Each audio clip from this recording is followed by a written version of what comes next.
Blog Talk Radio.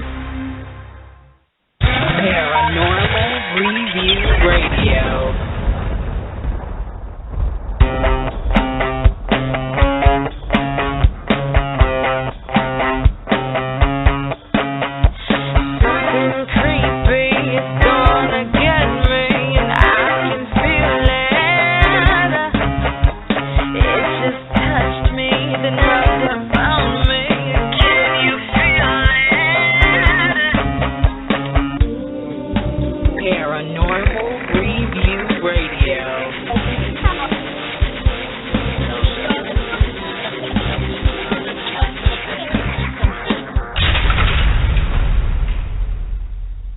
Hello and welcome, everyone.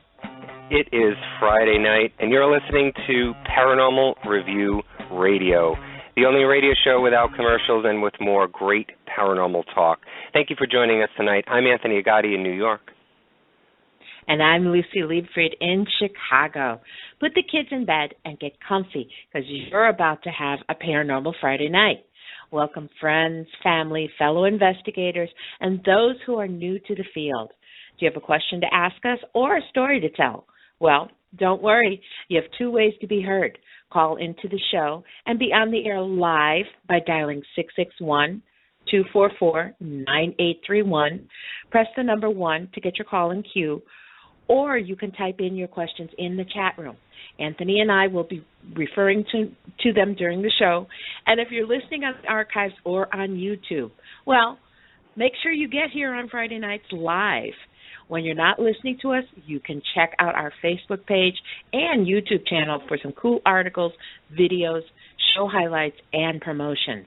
And if that's not enough, you can always drop us a line at paranormal.review@aol.com. Okay, kids, it's time for Paranormal Review Radio. All right, you may think, who really would try and sell their soul to the devil in exchange for money or fame? Well, you might be surprised, as I was, when I found out the most well-known recorded names in history that have noted their ceremonial pact with Satan are mainly, and believe it or not, members of the clergy and saints within the Catholic religion. Father Urbain Grandier, Saint Theophilus of Adana, Pope Sylvester II, and others, and musicians like Niccolo Paganini, Giuseppe Tartini, and Robert Johnson. All stories have been documented, and all were looking for fame and power in exchange for their soul. Well, now we can add one more name to this list. Our guest tonight, Kai Blackwood. Kai Blackwood is a writer, director, actor, musician, and lead of the rock trio Tokyo Death Squad. Kai auditioned to be a part of a real-life documentary in which he would sell his soul to the devil, and the entire process would be captured on film for everyone to see. If you have not watched this film, you must check it out. If you want, Google or go to YouTube and type in "I Sold My Soul to Satan," and I'm sure you'll be able to catch the film either on YouTube or somewhere online. It's a phenomenal piece of work, and, well, it is reality at its best. Tonight we talk to Kai and find out what the whole experience was like, why he did it, and what happened after the pact was signed, sealed, and delivered. Let's get up close with the man who bargained his life with the most evil entity known to many. Please help me in welcoming Kai Blackwood to the show. Hi, Kai. Thanks for coming on the show tonight. Hi, guys. How you doing? Thank you for having me. Great. Hi, Kai. We're very excited to have you on tonight. So before we get into the show, I want to know more about you. Can you tell us where you grew up, what kind of family you had, and maybe what it was like being Kai in the early years? Yeah, it was an adventure, to say the least. I was born in Hudson, New York. I'm adopted. I was given up young, and I was raised in New York and then Connecticut after that for my teen years, and left home at 14 because the people that adopted me were, not the greatest people in the world. I literally snuck out my window of my bedroom at night and never went back. Wow. And, so wow. I spent most of my life on my own, and yeah. I'm not really sure there's a lot. It's a long, sordid tale. But yeah. All right. What was the rest of the question? I already got lost in the childhood years. Well, I mean, let me ask you this. Had you ever believed in the devil and God and the church? Ew. Or were you more of a man. rebellious kind of guy? Yeah. I was brought up in all of that, and it was an altar boy. So, I was pretty much as in it as you can get when you're a kid, indoctrinated into the entire, Catholic Church, altar boy, wafers, communions, all that kind of stuff. And something about it just did not ring true to me. I'm not really sure what it was. Inquisitive minds, rebellious minds, put those two together, and it's a cocktail for like, what the hell is this? Right. So I decided, especially after leaving home and everything, you have such a terrible life, relatively speaking, wasn't that great. So you start to ask questions too. So, here you are going to church and being told,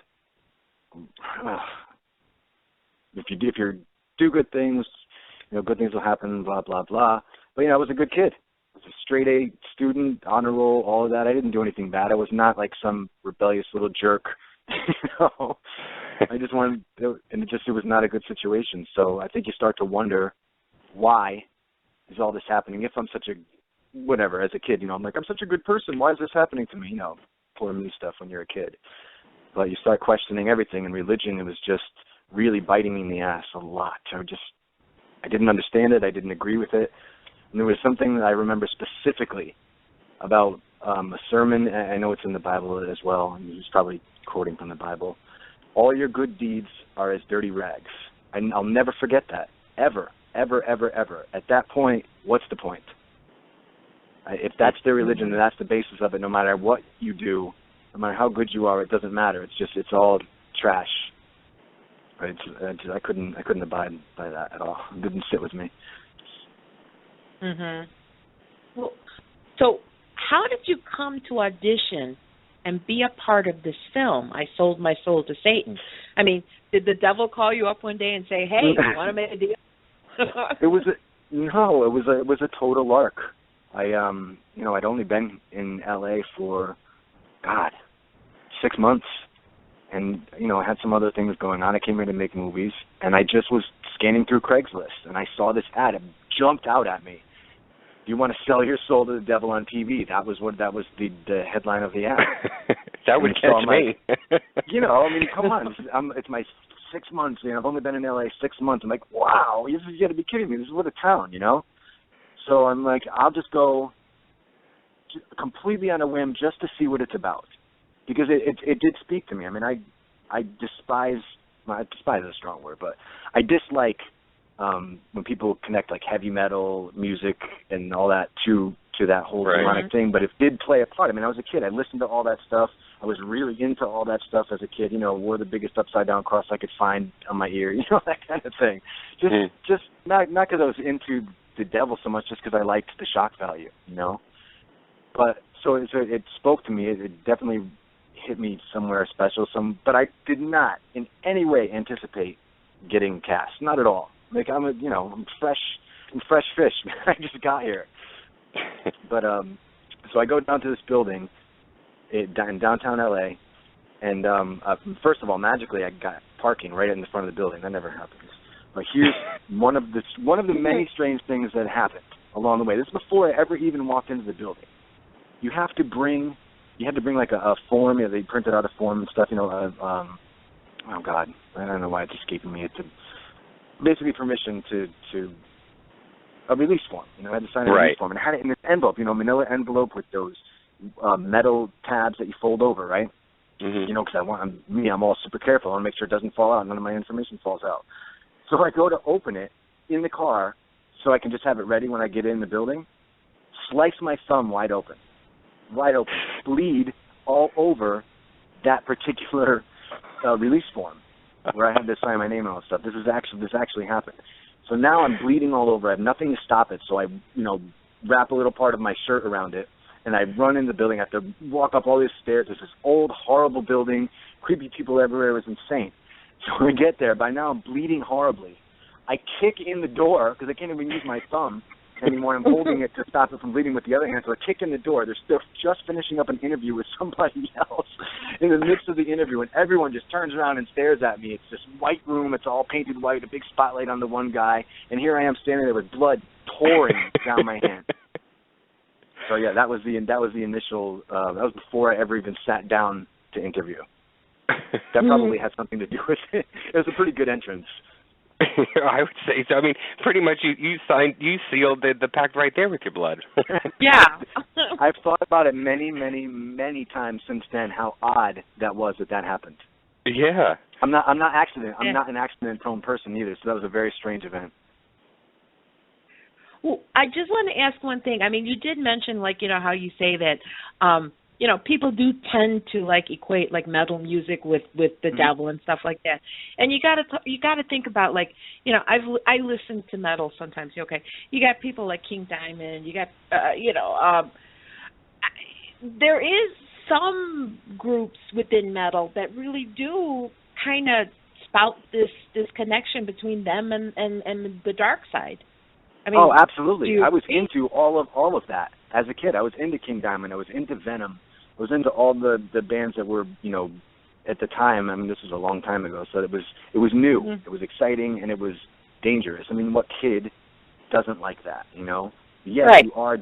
They're dealing with impressionable minds. I think that's where all the controversy comes up, because you are impressionable when you're a kid, and it does seem really awesome. And even if it's tongue-in-cheek for them because they're grown men making the music, you know, those guys don't believe that. I know some of these people now. They don't believe that stuff. You know, it's just it's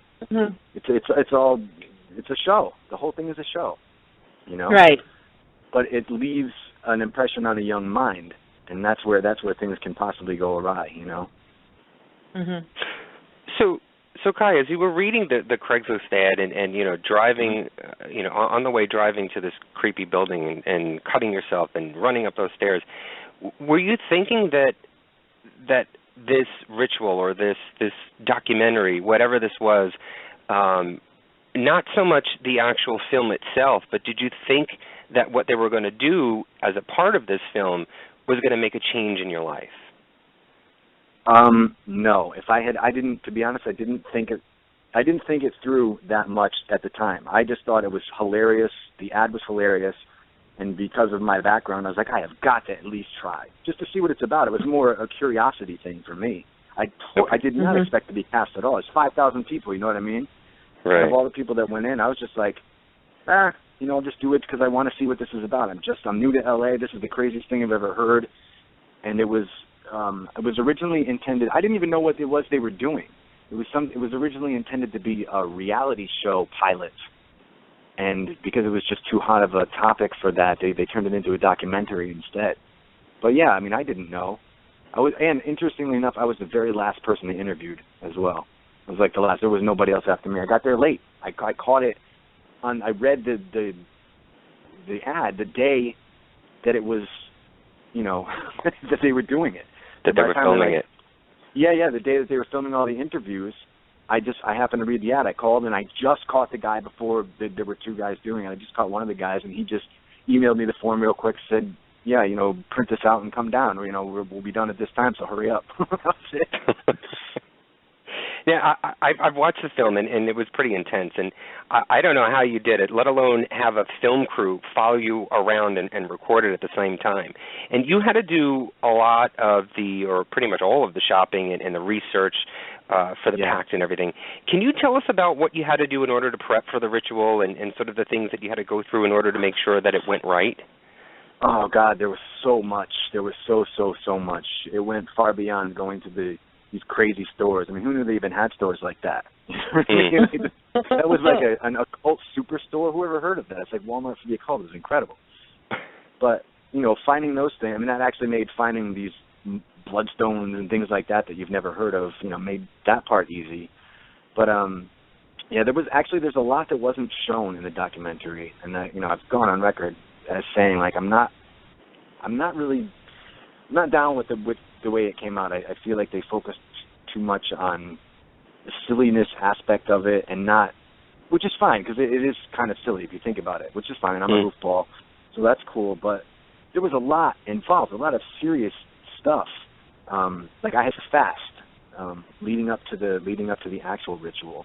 I had to grow a tree in oh God, what kind of, I want to say nutmeg tree. I can't remember now exactly, but I had to grow a tree in my house, and then I had to get up at 5:27 in the morning on a specific day with a specific blade and cut it at a very specific angle and say specific words while I was doing it. It's crazy. It was craziness. None of that is on there, you know. The fasting part wasn't on there. I had to fast for a week, but eat as little as possible is what it said. Just enough to survive. Also sleep just enough to survive. No sex of any kind. I had to write the incantation. I can't even remember how many times, but it was a ridiculous amount of times. Like my eyes were blurry and crossed by the time I was done. Wow. You know, writing it all those times. Yeah. So that rituals are all about that. It's all about the more you say something, you're focusing on what you want. If it was easy, everyone would do it, right? Right, it makes it difficult because you have to think about what you're doing while you're doing it, including painting. I mean, you saw the documentary. I don't remember how much they showed me painting that enormous tapestry that we had to put that you had to down stand on, right? Yes. Yeah. That took forever. I know they showed time lapse, right? They showed time lapse, so I did it. That thing took me forever to do, you know? And I'm not going to lie. There were times when I was doing all these preparation things where I'm like, what the hell am I doing? This is just ridiculous. It's just too much. It's too much. It feels crazy and a tiny bit scary at times, you know, because I'm not going to lie.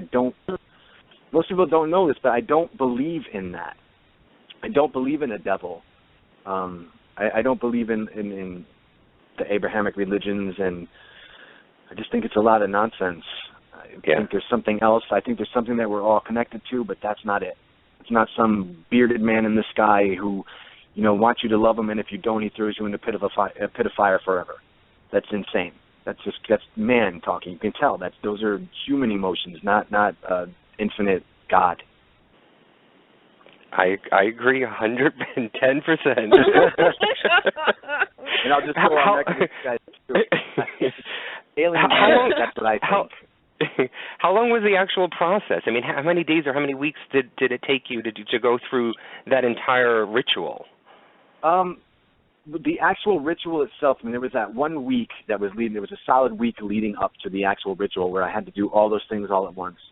The cutting of the branch for the wand, you know, that I used in the ritual, the fasting, the no sleeping, the writing, all that. That was like one solid week leading up to it. Prior to that, it was over like a month and a half, maybe 2 month period, you know, sporadically, like filming all the other things that I had to do, gathering everything together. Which is so I had like a month and a half or 2 months of really feeling like kind of silly, you know, because they would just call me up and say, okay, let's go do this. We're going to go do this today. We're going to go do this today. I'm like, all right. I didn't even know. Is it in the film where they have me walking down on Venice Beach on the boardwalk with the Satan is my homeboy sign? Is that in there? No. No. Really? You got to be kidding me. They cut that? That's what I'm talking about. Like, they had me walk. It was a huge sign, too. It said, Satan is my homeboy. And I had to walk down Venice Boulevard, like on Venice Beach on the boardwalk with this sign. And people were taking pictures with me, and it was insane. Wait a minute. Is that part of the director's direction, or is that part of the actual ritual? Yes. No. That's what I was saying about the film itself. A lot of the stuff that was done was just purely for entertainment value, I guess, because they were going in with the TV show idea at first, right? So they're trying to get as much of that as they can. So there's a lot of kitschy stuff, you know, a lot of silly stuff. And, you know, I'll go along with that. It's whatever, because I wasn't really sure what we were doing until it came to that week prior to the ritual. I mean, I'd had, like, meetings with Jimmy, and, you know, she was talking about it. But even then, I'm like, this is just not making much sense to me. Because in the movie, sure, you're watching it, so there's an hour or whatever it is, and you see it all at once. But for me, it was a few months of sporadic filming, and then nothing until that last week before where it really got serious. That's when it got real. There was like the one whole part seance. Go ahead, I'm sorry. Go ahead. No, I was go ahead. going to say, like, the seance part in the film, you know, like, silly stuff, man. And I've done. I know everyone has a Ouija board story. I say this every time I talk about it, but it's true. Everyone has a Ouija board story, and I have my own Ouija board stories. True, scary stuff, you know. Who knows how much is in your mind and whatever. Who knows what the human mind is capable of? Maybe we create this with our minds, like, you know, the feelings and all that stuff. But then we do it there, and I'm thinking on camera, we got a professional person to do this, whatever that means. You know, it should be scary. Dude, nothing happened. I had to, like, damn fine acting by me, if you ask me, like, at that point, you know? It was a lot of that. So you're stringing all that together. It didn't make any sense. It was the last week, then we started getting serious. And that's when I started getting a little jittery. There was one part of the film that I thought was so funny, and as you were leaving one of those occult stores or metaphysical stores, Indio Imports, after you bought some of the items for the ritual, you walked out and they had shown a shot of some people walking up, and they were like, you know, are you famous or are you somebody famous? Yeah. And you had made a comment, it must be working already.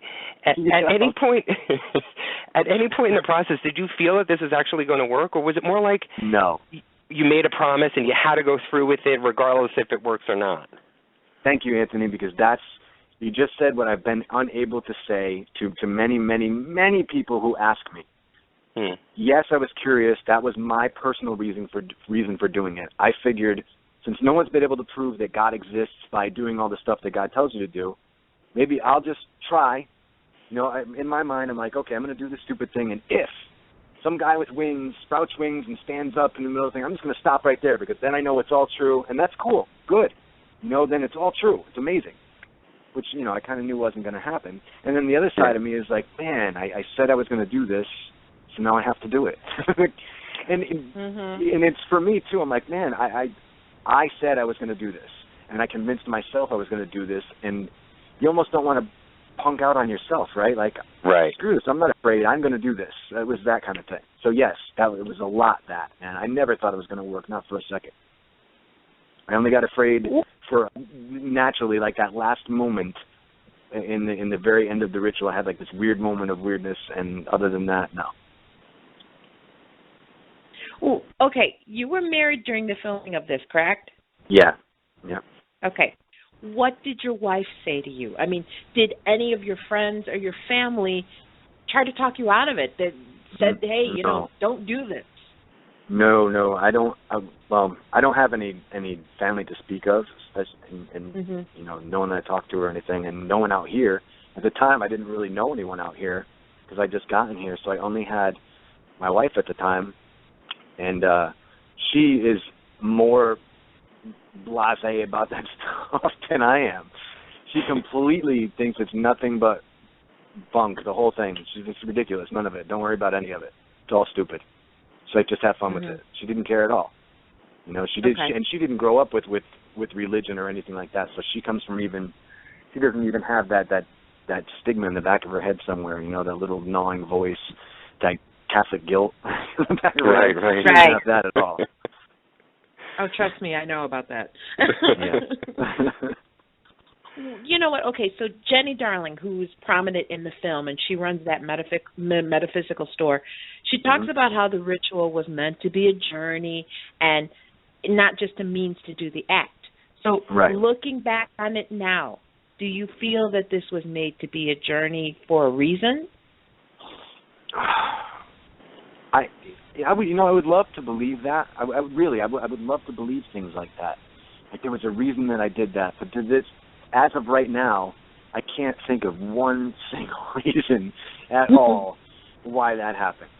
Like why I did that and what. And despite all this strangely compelling, if you put some of the evidence together, very compelling things that brought me to it in the first place. You know, it would seem like there was a reason, right? Maybe I just haven't gotten there yet to find out what that reason is.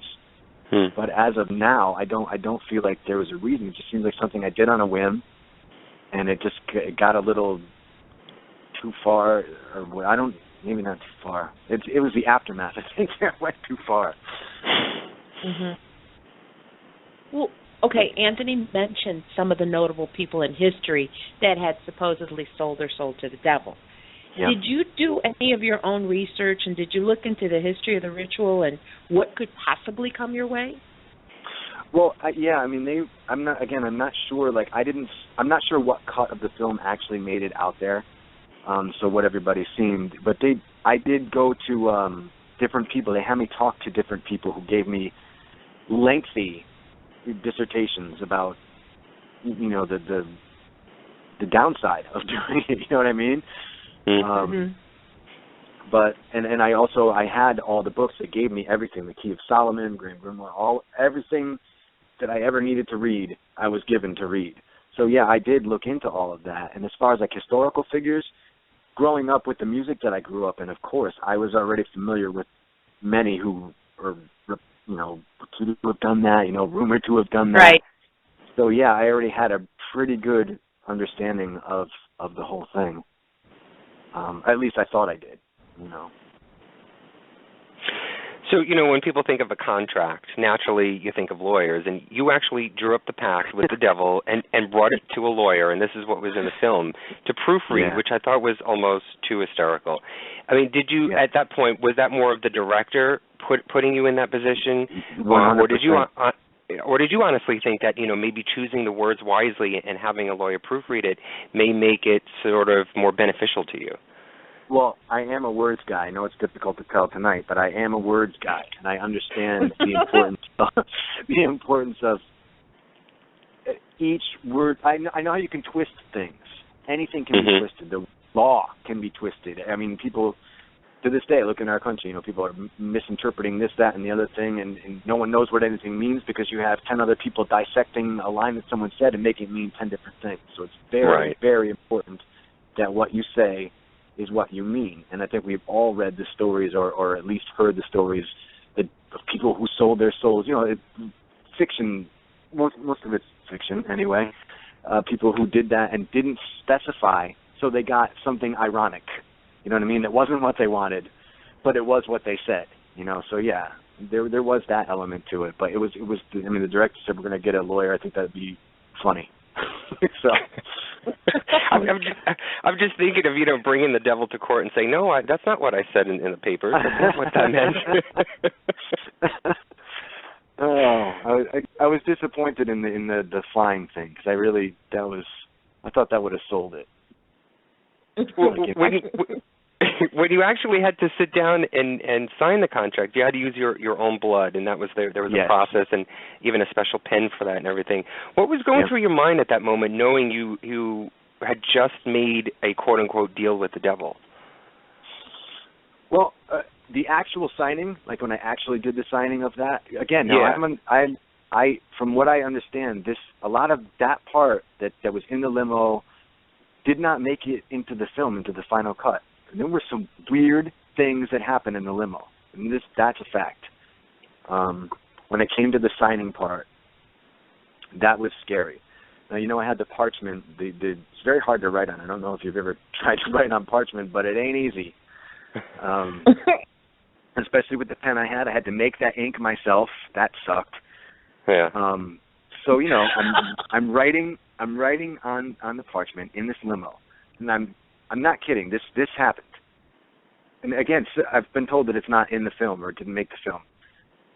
The pen breaks right at the part, and I don't know how much you remember about the contract that I actually wrote up, but Jimmy was helping me to word what I wanted very specifically, like to live forever, because be young forever, eternal youth, but still have the faculties of my mind. You know what I mean? That's right. And you had also said something about levitation too, right?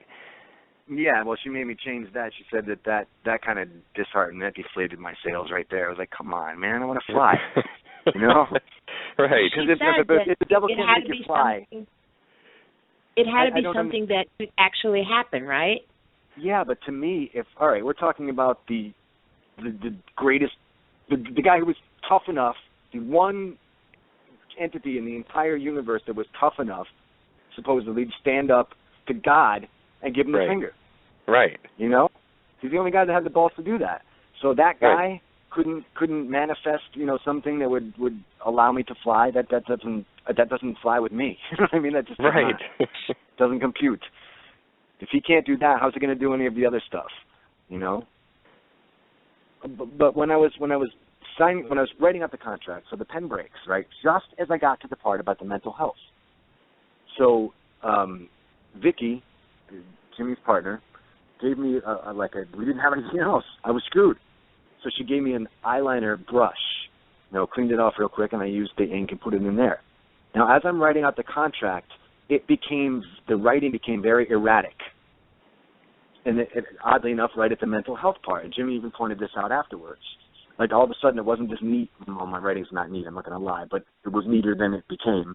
Started scrolling down the page, looking very strange, and there were thumps, and that, I kid you not. I don't know, maybe they had someone out of the limo doing it that I didn't know of, but there were actual thumps, like 4 or 5 good solid thumps on the side and the roof of the limo while I was doing that. Like, doom, doom, doom. It was very weird. Really? Right at that point when I was finishing up the contract. So I signed it in my blood, which also was not very easy, and that's when I started to get, my hands start shaking a little bit. That's just because, all those things that I held in your mind from, Catholic school and altar boys and all that stuff, you're like, oh man, what am I doing? But now I'm on camera. I can't stop. I have to do it. I can't. What am I going to do? Just drop the whole thing? Can't do it. So I signed it, but it was odd. Jimmy kept saying, like, look at how your writing has changed. Look at how it changed right the mental health part. But to me, I'm like, that's because I wasn't writing with the pen anymore. I was writing with the little brush, Mm-hmm. So of course it's going to change. But you can interpret things, I guess, however you want. Of course, now you're making me nervous. I mean, the reason why I asked that question, what was going through your mind was because I remember watching the film, and during that part of you everybody in the limo, I could see a change in your eyes. There was a huge really? change in. Yeah, it seemed as though you were very stressed, or there was something going on internally that it just seemed as though either something was going through your mind, either you were in regret or you were debating, or something had gone on in the environment around you, and I just was curious to find out if there was anything going on with you mentally during that portion, because it just seemed very odd. Part of it was that. Part of it was the thumps that had happened, which I was just trying to ignore. But everyone was like, you hear that? I'm like, yes, I heard it. Of course I heard it. And then, Jimmy keeps saying that about my writing changing before I had actually signed it. So now I'm freaking out. I'm like, what the hell is going on? So yeah, you're right. I was definitely, I went from, kind of laughing it all off to getting very, very serious in that moment. Because it was stressful. It was extremely stressful. You can't lock away a lifetime of indoctrination, even as much as on the outside I play it off. It's still in there somewhere, And there's no better time for it to come bursting out of its cage that I locked in the basement, than that moment. And I think that was probably the moment where I was thinking all the things that you just said, and just everything went through my head, everything, including I kind of don't want to do this, but I have no choice. Right. I committed to it. I already said I would do it. Everyone drove out here, did all this. Look at all these people here. I have to do it. I have to. It's like the show must go on. You know what I mean? I've been a performer my whole life. It's like you just have to do it. Did they ever give you the option to get out of it? Not that I recall. I'm sure I could have said. I mean, what were they going to do? They weren't paying me. You know what I mean? Right. So I could have stopped at any time. As a matter of fact, there was a part where they were interviewing. They brought me in for an interview right. I was right at the beginning of that week where I was starting to get nervous. I just started fasting and stuff, and they brought me in. And I do believe I said something to the effect of, I might back out of this. And that's where one of the directors was like, maybe we need to hurry this up. We need to do this, or he's going to drop out. Mm-hmm. So I think that they expedited everything very quickly after that. Well, you mentioned like the bumps while you were in the limo and that, but did anything else ever happen that you would classify as paranormal while all of this was going on, or did you ever fear becoming possessed? The possessed thing, not so much. I did, of course, I had thoughts. Obviously, I would have those thoughts. Some weird things did happen, but not. The only one thing happened during, besides the thumps, which were weird. But again, I'm a practical, rational person. You know, it could be anything. We were in the middle of the desert. It was windy. Who knows what that was? However, there was a moment in the right near the end of the ritual. No, not the end of the ritual. When I was doing it was right near the end, right before Jimmy broke the mirror. I was saying the incantation, and everything started to swirl. I don't know how to explain this so anyone can understand it. It was such a brief, fleeting moment, but it was extremely bizarre. It seemed like everything spun around, everyone disappeared, basically. It was just gray. It was like it spun in one rotating cycle. Everything was gray, and I'm telling you, I heard chanting. And they tell me that no one was chanting, no one was doing anything, but I heard chanting. So that was extremely weird for me. That was a little bizarre, and then, a lot bizarre. But I try not to think about it too much. And then the next day, I put a lot of the stuff from the ritual in my car. I stayed at a friend's house that night, because it was too far to drive all the way back to Hollywood. So I have the wand, the forked stick that I cut that was my wand for the ritual. I put it in a box, just standing up in a box by itself, just leaned it inside. I had like a little cardboard box in the back, and I just stood it up in the box, and that was it. The next day when I came out to my car, and this is true, it was in two pieces on the seat next to the box, and it looked as if it had exploded at the joint where the two forks are, and the one handle part of the wand or whatever, right at that joint.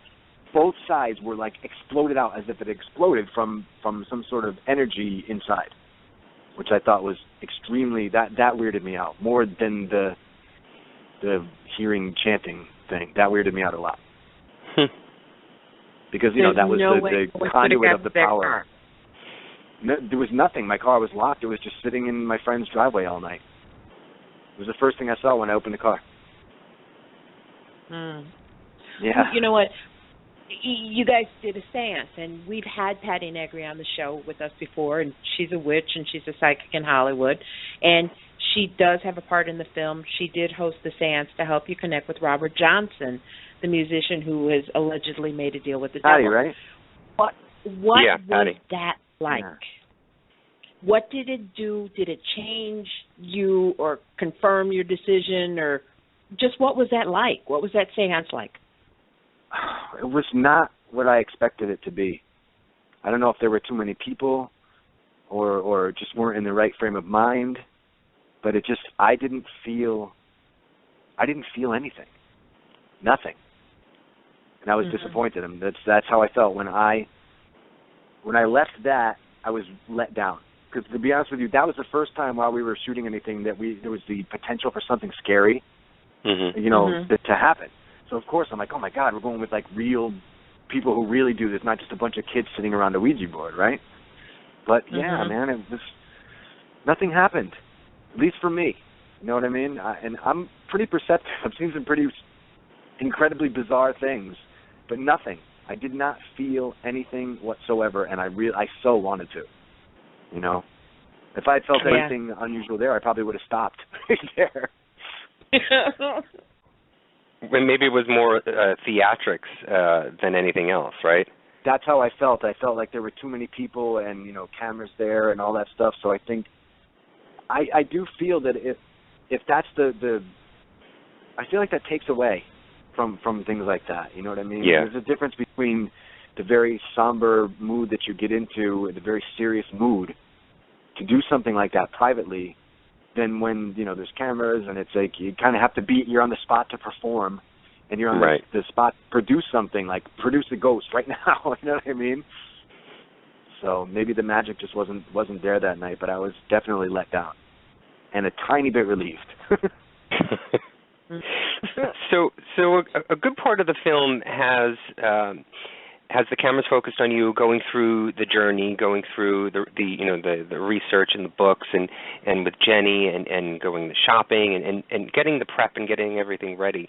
And they spend just a little amount of time, I think it's maybe the last 10 minutes of the film, basically on the ritual itself, on the night of that ritual. Right. And they give us little snippets here and there, and then they sort of transgress into a year later, and they talk to you about sort of what your feelings are a year later. Can you, I don't know if you remembered what they actually showed on the film as far as what the ritual was, but can you give us a little bit more of an insight as to what was going on during that ritual? I mean, was it an all-night type of deal? Was it No. constant chanting? Was it, different languages you had to speak? I mean, what was going on during that night? It was actually short. It was very, very short. All this build-up for like a 20-minute ritual, more or less. Really? Yeah, it was very short. We had to, and I didn't do any of that. I didn't light any of the candles. They had all that done when I stepped into that cylindrical thing that we were in, that we did it in. Everything was lit. The mirror was set up, and I just had to walk into the middle. It was very awkward because I felt like there was almost no mental preparation for it. I mean, I guess I had plenty of time, but keep in mind I'd been fasting and not sleeping for a week, which right. is part of the preparation. But I stepped into the center, and I just said, I turned around, I was like, now? Do I do it now? And then like, go ahead, we're rolling. And that was it. I just started saying the incantation. And as I was saying the incantation, I'm getting goosebumps now, like talking about that part. There was the candles started going out. That was pretty weird. A couple of the candles went out. Now these were supposed to protect me. That's the whole point of the entire tapestry that I made. Mm-hmm. This is all protection for me. And the candles started going out. And that was right about the time. I mean, it was very fast. I mean, I don't know how long it took me to say the actual words. I mean, God, maybe it wasn't even 20 minutes. You know what I mean? Right. It was probably like 10 minutes. 10 minutes of doing that, and that was it. In the very end, it was like I remember talking. I remember saying, I had the piece of paper in front of me because there's no way I could remember everything that I had to say. It was just no way. I had the wand in the air, and I was speaking my lines, and then all of a sudden, everything just seemed to disappear for a minute.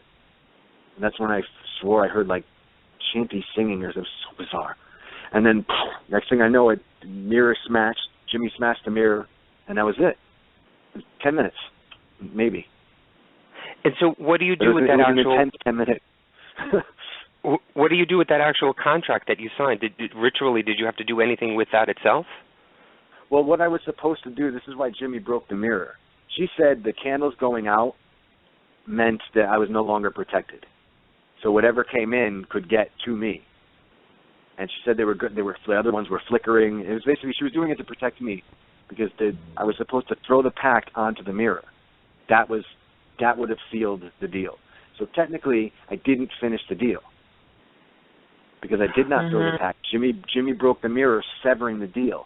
However, there's a caveat to that because the pact itself is, according to Jimmy, the pact itself is still live until it's like destroyed. So if it ever touches that black mirror, which I had pieces of here, I had the pact in, I'll tell you that part in a minute, but if it ever touches the black mirror, the deal is sealed no matter what. It's a done deal. So you still have the pact? Well, actually, I don't anymore. I'll tell you. Maybe if you guys want, I'll tell you that story later on. But yeah, I had tried to. I tried to burn the pact right there afterwards, while the cameras were rolling, and it wasn't burning very well. It did kind of deform. It was very strange. It deformed in a very strange way, and my signature bubbled up and stayed there, very clear, and everything else was just very hard to read. But so I actually had it shellacked. And I kept it for a long time. I thought it was cool for a while. That would be cool. I would do the same thing. You would think that's cool. I would do the same thing. I really thought it was awesome, man. I'm like, in my mind, I'm like, who the hell ever did this? Right. Ever do it on camera? Here's the pact. This is awesome. I have a really cool little thing of drawers here in my house, and it's got skulls on it. It's really cool. I like it.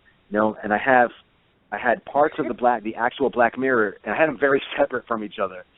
Like in the top part of the drawer, and one of the top drawers, and then way on the bottom, I had the pact, very separate from each other. I think I still have the ink. I had everything from the ritual in all the different drawers. Everything. All with the the mirror in the top drawer and the pact all the way in the bottom drawer and everything in between, so there's no way they could ever touch. And the pact wrapped up too in a towel. Okay, so the candles were blowing out, which meant that you were susceptible for negative entities to enter through the black mirror to come through, and so that's why Jimmy broke the mirror so that nothing could come through and harm you, right? Right.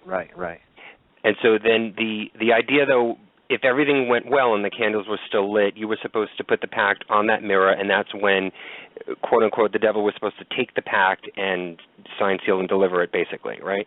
Yes. And I don't know if he was actually supposed to show up because I was kind of hoping that's what was going to happen. And I was also afraid that's what was going to happen. Especially, I mean, you don't, in my mind, I've seen a lot of movies. I have a pretty active imagination. So in my mind, I imagine this guy coming up from the mirror, with wings, this huge giant guy with horns and wings and all that. Not that I was expecting it, but this little tiny part of me was sort of expecting that. Hey, anything can happen. Who knows? I mean, it's the devil, right? Yeah, exactly. So, that was. So then, now I just lost my train of thought. So I was just trying to get back to. Well, I do want to add something really quickly. Yes. Why are you keeping the mirror fragments when there's still that possibility that if that pack touches those mirror fragments, and like you said, you're keeping them in this little box, where they're close together. That is the story of my life, Lucy. That is the story of my life. I always tempt the worst fate possible. I've done it my entire life. I still have no answer as to why I do it. I don't know. But I know me well enough to know that's exactly something I would do. I'm surprised I didn't put them right next to each other with just like a piece of Scotch tape keeping them from each other. Okay, I remembered my question now, and I think it was Jenny who had said this during the film, that the actual ritual doesn't necessarily have to happen in order for the pact to be binding. I think she had said that the contract, I guess, after it's signed, is basically legal, for lack of a better word, basically with the devil. Right. So in essence, you kind of, I guess, in the eyes of this metaphysical world, in the eyes of the devil, you do have a deal with him. Is that correct, or is it because the ritual went bad, it sort of negates it all? Yeah, no. What I think what she meant was, there are two sides to that. What she meant, and what she had told me several times, was that the pact was live. Even once the ritual was completed, that pact was live. So it could never touch the mirror. And also she said, of course, as I'm walking from the limo into the ritual, don't let that out of your hand. And now it's a windy night, so now I'm gripping it with both hands. Why? What happens if I let it out of my hand? She said it could blow away, and it could just, bad things could come. You have to have it in your possession at all times. The flip side of that, she had said, I forget, it was kind of a silly word. I forget the name of what she said that I crossed over into while doing that ritual. But it was I could still, the way I understood it from her was I could still reap some benefits without, you can reap the rewards without the negative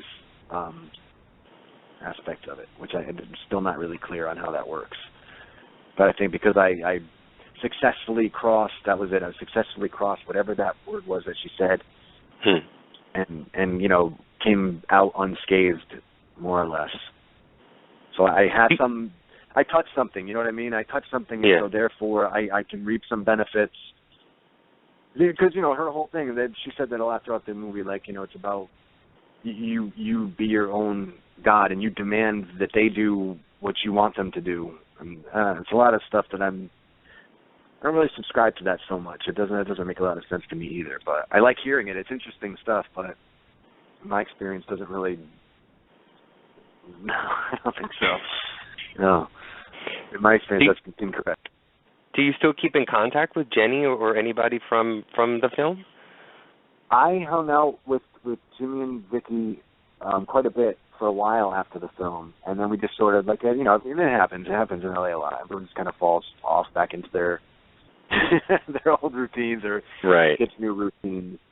And I think I was trying to step away from a lot of that stuff too. The whole metaphysical, occult, not the metaphysical, but the whole darker side of the occult thing to me, which is not really what they do, but in my mind I was associating it with that whole, it was a weird time for me, because I think what it all comes down to for me, there is no, you're not invoking some demon. I don't believe that. I really, especially after doing it. If anyone would know, I would know. Okay, there was no demon. However, I do think, like what blew up the wand and all that kind of stuff. I absolutely believe in negative and positive energies and all. As cornball as that stuff sounds, I think it's real. I think that's what this is all about. I think those are the real powers of the universe. Is the universe itself? It's not good and evil. It's just negative and positive. It's just that's more realistic anyway. But I think that there's a ritual of that nature conjures up an awful lot. It concentrates a lot of negative energy. And I think that's what has plagued me since, and it's responsible, just it's playing around with that kind of stuff is what's responsible for a lot of the really inexplicably bad things that have happened since all of that.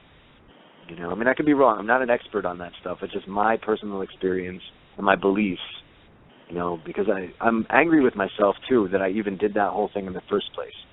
Because, I'll break this down real quickly for you guys. Before I moved out to L.A., my whole life before that, I had, this failure complex, right? I did a lot of stuff. I never really got to where I wanted to be. And I came across some I don't know if you know who Napoleon Hill is or was. No. But he was a fantastic. He wrote Think and Grow Rich, the 17 Principles of Success. The guy was he was way before Tony Robbins, but it was really down to earth version of Tony Robbins, but real stuff. The guy was saying real things, and it changed my life as far as I forgot I even stumbled across that. Oh, an ex-girlfriend's dad gave me cassettes. Yes, cassettes. I actually had to take something out to listen to them on. But I listened to him, I finally, after a year of having them, I put them in, and it hit me dead center, the things he was saying. I was like, I've always believed this. And it's basically the whole law of attraction, which is what it's evolved into now. Now it's all hip, law of attraction. But this guy was saying that in, the 1960s, and everything he said rang true with me. So I changed right there. I decided, that's it. I'm going to try this for real. So I changed my life around, completely cut out all negative. Only went for the positive, only thought about what I wanted, only worked towards what I wanted with, full belief that I was going to get it. You know the drill. And it worked. It worked. Okay? I'm a guy who has had money, and I do not have a good relationship, let me say. All right? So I had a very difficult time with things, right? Working a crappy job, touring at the same time, never any money, nothing. So I finally managed to save up a considerable amount of money, and I'm like, that's it. I'm moving out to L.A. My option is script out there. I'm going out there. That's it. Done. And that's scary for me. I lived over there on the East Coast my entire life. I worked at that same job for 12 years. I've been with my band for about the same amount of time. I'm like, but that's it. I have to do something different and make things, better. So that's a scary thing, right? Going across the country, leaving the job at 12 years, leaving security. So I saved this money. Not knowing anybody. Yeah, not knowing anything, right? So I saved this money, and I'm like, I can't believe I have this money. I've never seen this kind of money in my life in the first place. I'm happy with that, right? I can do this. It's going to be a little tight, but I can make it work. So I quit my job, and magically, there was a retirement plan with that job, and I doubled. It was exactly the amount of money that I had, so now I had twice as much to come out here with. When I came out, this is these kind of things were happening the entire way. I came out here. It was the easiest thing I ever did. Bam, hit the ground running. Next thing you know, I got cast for that. I did a lot of other stuff too. I had the option for one movie. I made Cupcake, which got me hired to direct a feature film. Everything was bam, bam, bam, bam, bam. And I think the whole documentary thing, getting involved with all that negative energy, just threw a brick wall right in my path. And I asked for it. I'm not going to lie. I asked for it. I put it there. It's my fault. I should not have deviated from the path that I was on. Now, this is not a God and devil thing. This is, what's right and what's not kind of thing. What feels good and what doesn't feel good. That's what it is. What feels good and doesn't feel good. And it didn't feel good while I was doing that. I'm not going to lie.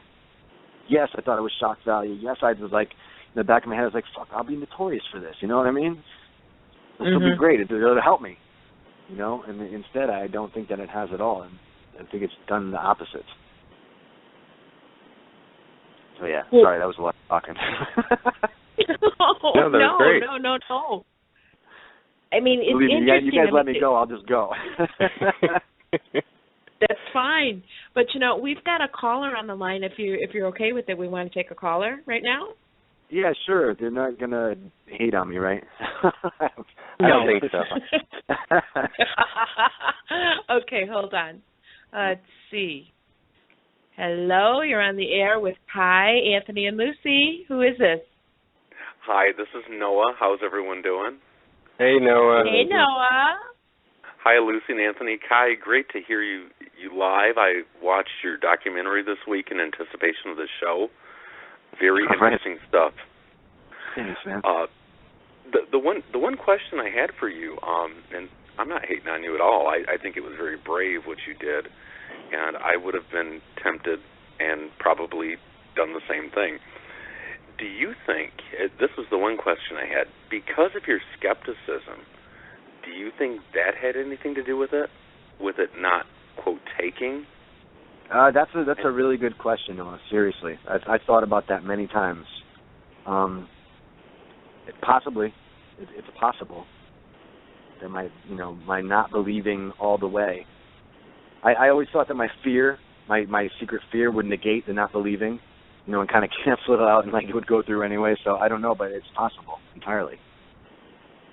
Well, I think the whole journey, I think, and I'm sorry to interrupt, Noah, I just wanted to say this, the whole journey portion of this thing was supposed to create, I guess, that commitment, and possibly remove any skepticism. Do you think that was doing anything for you, or was that just frustrating you even more? I think it was frustrating me, especially because it was so sporadic.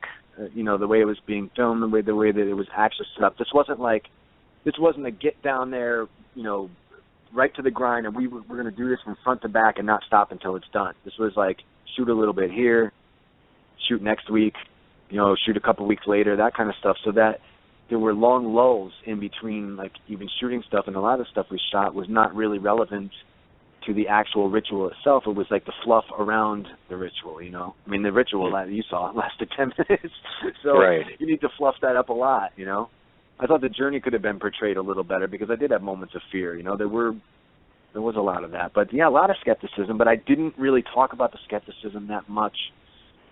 At least none of it made it into the film. I don't think that was really what they were trying to sell. I'm sorry, I didn't want to interrupt, Noah. Go ahead, I'm sorry. No, thank you. Thank you, Kai. It actually, I watched a follow-up interview as well, and maybe that's where I heard you discuss that in more detail. With Sean Stone? Yes, exactly. Yeah. Thank you. The other question I had was when they did break the mirror, do you ever have any fear that maybe something was released? I know you mentioned negative energy. And I come from a very religious background in my past as well. And so we have this idea of the devil with his leathery wings and his horns and God with his beard. But do you ever fear, like Anthony mentioned, some sort of dark entity or force kind of influencing your life? Or do you feel that that's pure superstition and that doesn't bother you? Well, I'd be lying if it said it didn't bother me, and I would love to lie right now and say, it doesn't bother me. But it does bother me. It is something that I've thought about purely based on some of the strange things that have happened since all of that. Oddly enough, though, at the time when she broke the mirror, right before she broke the mirror was where I was having this bizarre go-away moment. I felt like I left my body or left something. Or maybe everyone left me. I don't know what happened. It felt like everything was gone. I was just standing in the middle of nothing. That's what it felt like. It was swirling around me like nothing. But it was a split second, and I only came out of it when Jimmy smashed the mirror. So at the time, I was afraid. I was like, God, what if something leaks out of that? I mean, can that happen? Can something leak out? And can you only get a little bit on you? You know what I mean? Right. You're not going to go full devil, but maybe little devil. you know, right. something like that. But when she broke the mirror and that took me out of it, on the times I did think about that, I thought that she stopped whatever might have been coming out. You know what I mean? Like, but I don't know. I really don't know. I had those pieces of the mirror in my house, and I could tell you some stories, man. I could tell you some stories. There's some things happening here. I got rid of all of that. I had a moment. I had like a breakdown. I just freaked out, and it all had to go, all of it.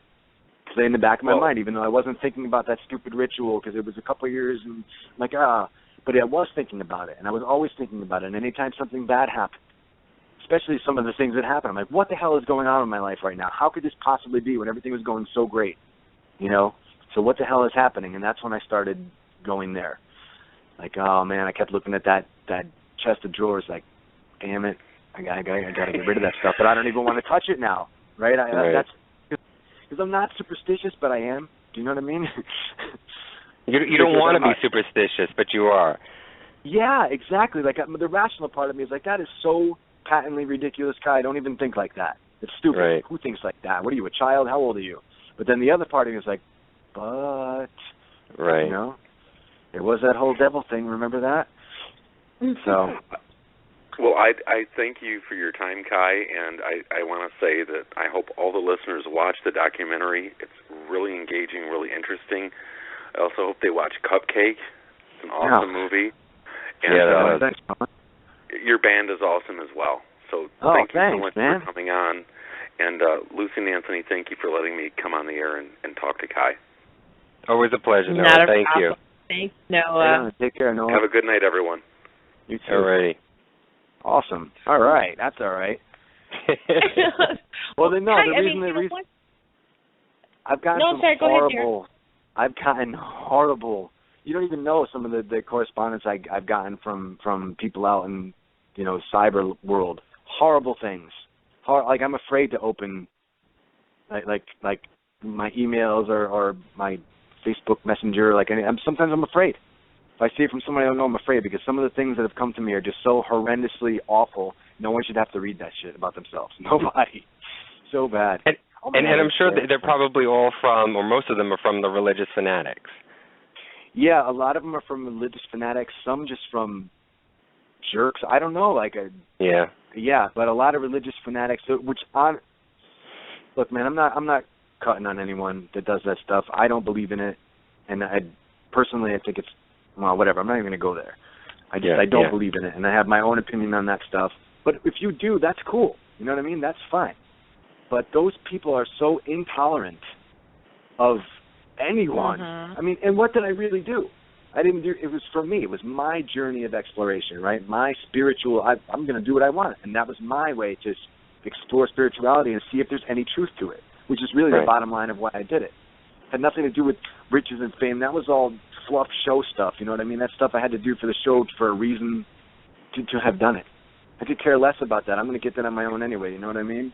I mean, yeah, some help would have been great, and if it did happen, I'd be like, whoa, what a ride.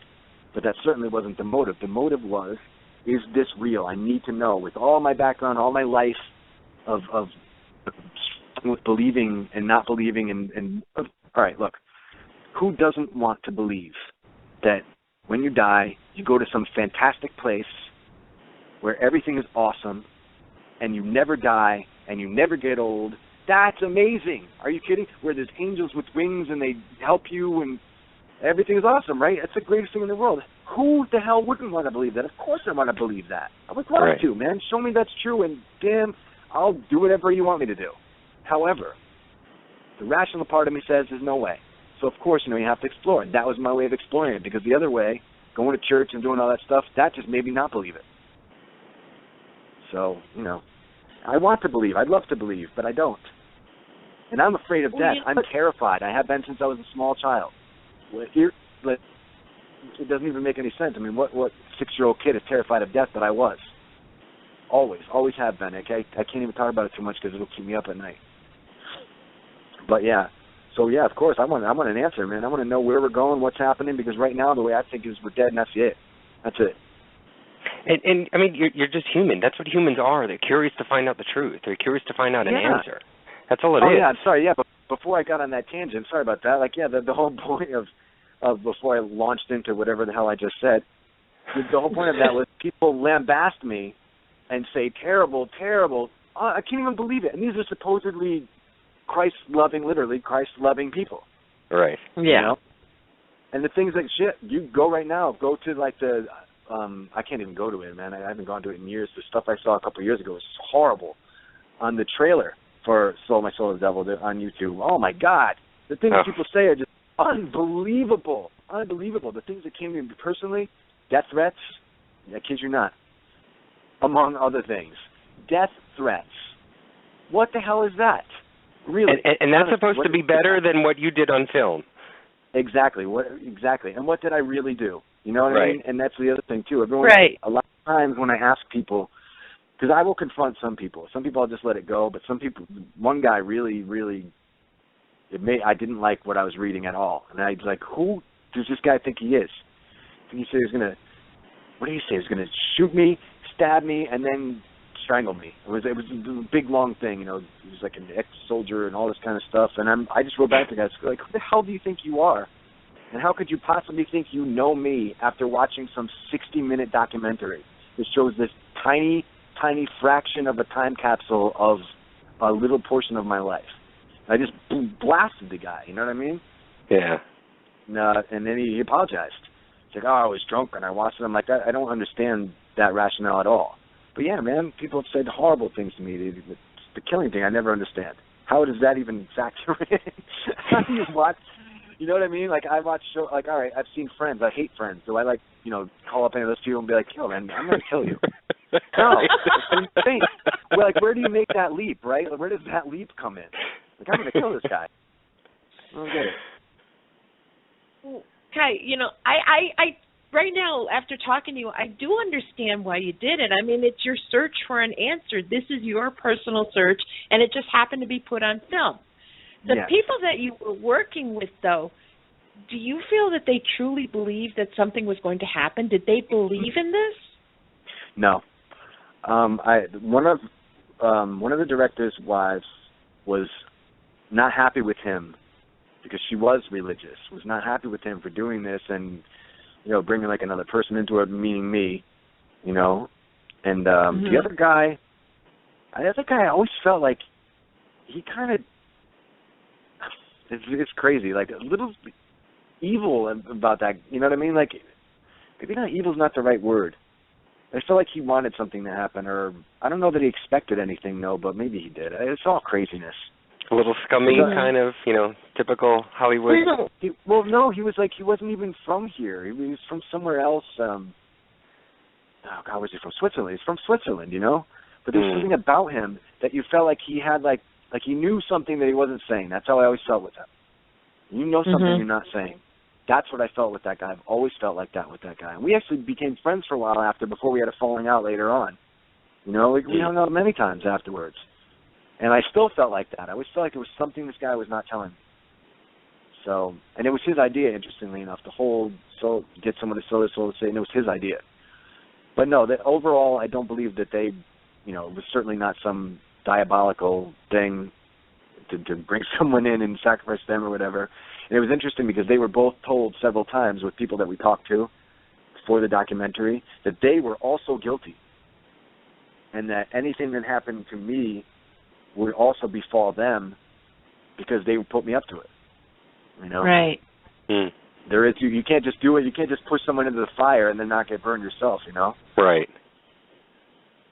Well, okay, Kai, forgive me for asking, but you did kind of mention that things kind of happened after you did this. Can you elaborate on some of the things that really did happen? I mean, do you feel that it was directly related to what you did, or it was just bad luck, or do you think it's a result of the pact? I don't know. I feel I'm still flip-flopping with that because my life is I'm still feeling repercussions and things are still happening every day where I'm like, how could this be my life? You know, I mean, I'm actually today some stuff. It's been bam, bam, one thing after the other. It seems to be getting exponentially worse. Every time I think it's going to get better, something even profoundly more horrible happens. But can I tie it to that? I don't know. But I'm not going to lie, I go to it all the time in my head. I'm like, it's that damn documentary. I know it is. You know, in my weak moments. Like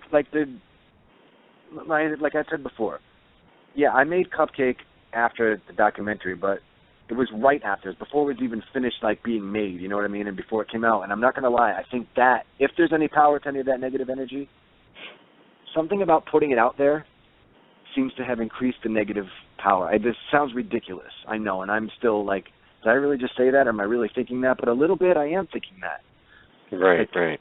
Do you understand? I don't know if I'm articulating this properly. Like, no, it's sort of You're you're broadcasting it. You're making it to the masses, and therefore more ears and eyes are listening to it, making that energy even greater. Yes, like something about sharing it. Yeah. Is compounding the negative even more, and that bothers me a lot, and because it seems that's what. All right, so I'm sorry. I kind of jump around here. My mind is always like it's hard for me to catch what I'm thinking. But so the things that happen at first, like I said, I did the ritual. Nothing happened. You know, everything seemed all right, and things were going okay. After the ritual done, I'm not even thinking about it. You know, they're cutting it, doing whatever they're going to do, and they didn't get it released for like another year and a half after that. So I didn't think about it anymore. I think great things happened. I made Cupcake, right? I mean, making that was so easy, you wouldn't even believe it. And in Hollywood, you know how hard it is to shoot without permits, especially like out in the street and all that stuff, or get some of the locations that I got. I got everything for nothing. Everything for nothing. Like as far as locations and stuff like that. It was such an awesome shoot. It was so easy. Bam, bam, bam. Everything just came together.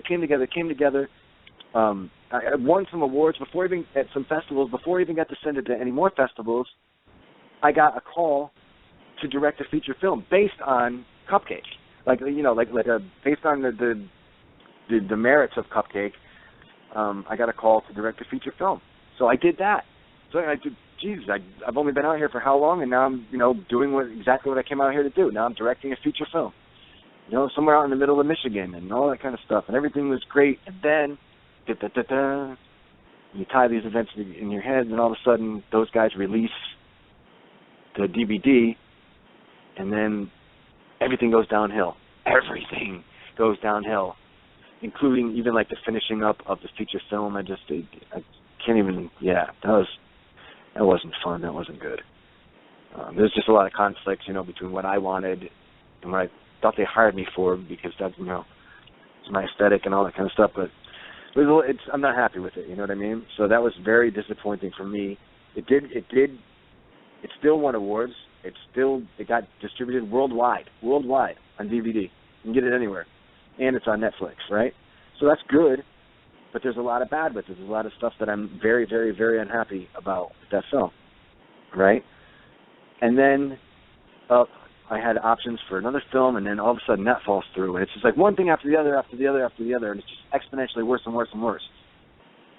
And oh man, yeah, God, I don't even know if you guys want to hear all this stuff. It was one thing after the other, and it seems that everything that I despise the most or fear the most came into my life tenfold. Like I'm an anti-drug person. Like I really do not like drugs. It's my thing. You know what I mean? I don't like it. So I end up, after. Oh yeah, that was like my marriage fell apart. Then all that stuff happened, all in that time with the film stuff, with the feature film was getting weird and everything was happening, and then Amy's gone. Now I'm here by myself, that happened for a few months. And then, so I meet some girl, dating her a little while. She kind of moves in. That was weird, but turns out she was a meth addict. Now, I don't know. You know what I mean? I didn't know. I knew something was up, but I didn't know it was that. The worst possible thing that could possibly happen happened. Right? You don't even know what my tolerance level for that is 0. But now I'm stuck. It was horrible. It was horrible, horrible, horrible. And then things just exponentially went from there. A lot of other bad things happened. Financial stuff happened. It was just one thing after the other, and I have not recovered since. I still have not recovered. Every time I put stuff together, I don't know. I feel like a little dehumanized or something. I feel low. It's probably, it's hard to explain. I feel really low. I don't think I've ever felt I can't believe I'm even like saying this. That's like really a therapy session or something. But this is the lowest I've ever been in my life, and it's embarrassing for me because I'm not that kind of person, and I'm extremely tough, you know, resilient. But I feel beaten. I feel very weak, very beaten, and I have good things going on. I have a new daughter. You know, I've married, happily married. You know, I have a beautiful 1-year-old daughter. That stuff's great. Everything else, not so much. Have you tried to, just as you were, you know, sort of getting into this whole idea of, you know, selling your soul to the devil, have you thought about trying to do something metaphysically or within the occult to reverse any of this negativity? You know what? I have, and I'm hesitant because I'm almost afraid. Like I don't really want to. I don't know what I'm messing with anymore. You know. I don't. Can you undo this? I don't know. Can this be undone? Yeah. And then there's you guys will probably understand this. It's so stupid.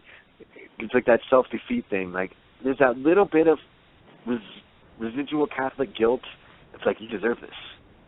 You know what I mean? Like I keep, you know. No.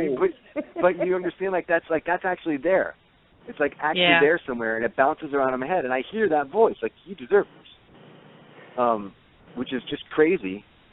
I know it is crazy. I mean, you yourself said it. You know, even as you were just explaining about the negative comments and feedback that you were getting from, you know, the YouTube subscribers and all that. You know, I mean, you what did you basically do on this film? What did you do?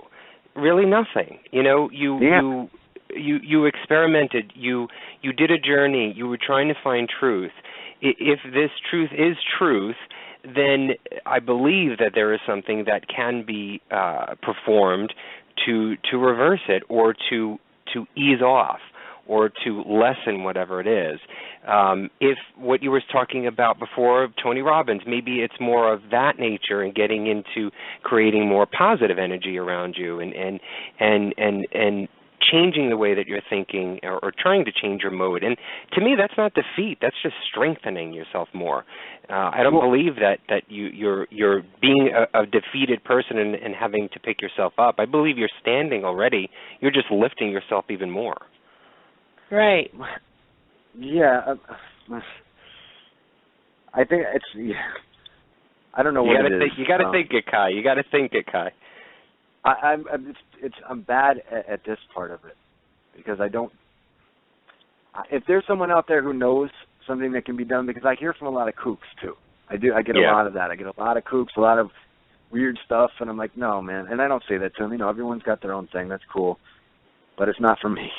Any of that weird out there stuff, and I know some out there stuff. I can tell you right now some crazy, unbelievable stories that would just spin your head all the way around. But when it comes to this, something about this, or the aftermath anyway, if I'm to connect these two, if I'm going to say, like, I invited negative energy into my life and that's why everything has been systematically deconstructed, then I don't know how to, I wouldn't even begin to know how to put that back together or how to fix it, because I keep thinking that I did. I took all that stuff out of my house. I had a complete moment where I took all of that. I took that pack.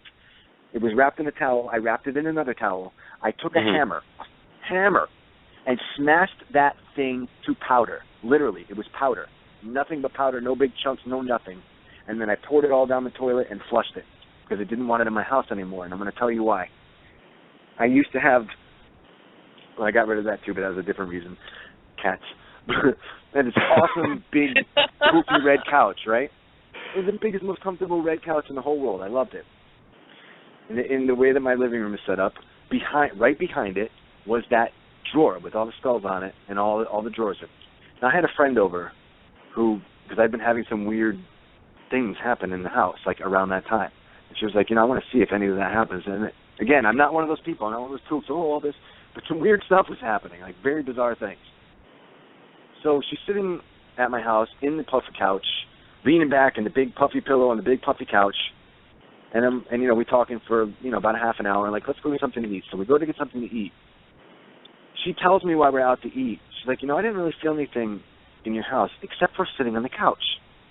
She's like, I felt very heavy very, very heavy, like while sitting right there on the couch. Now she was sitting where I normally sat every single night, like in my while things were deteriorating. I just started to sit and have a glass of wine and wonder what the hell I was going to do with my life, kind of thing.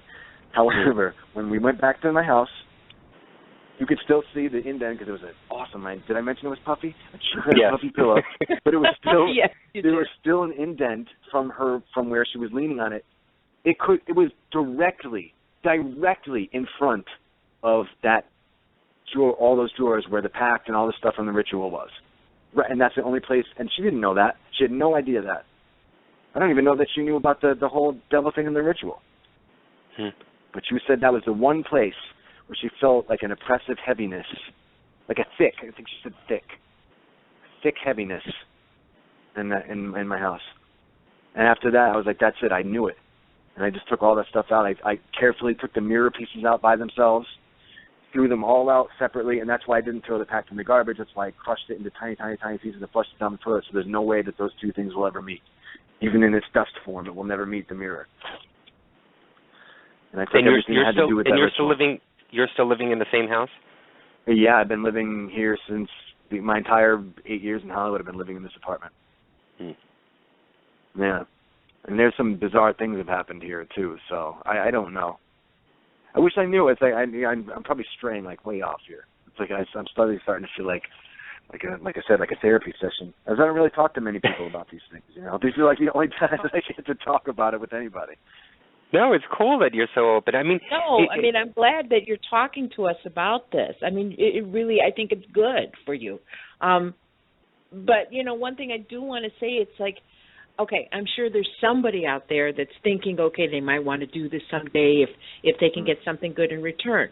But being a survivor of all this, and yes, you are a survivor, you know, of selling your soul, what advice would you give to somebody else who might want to do this?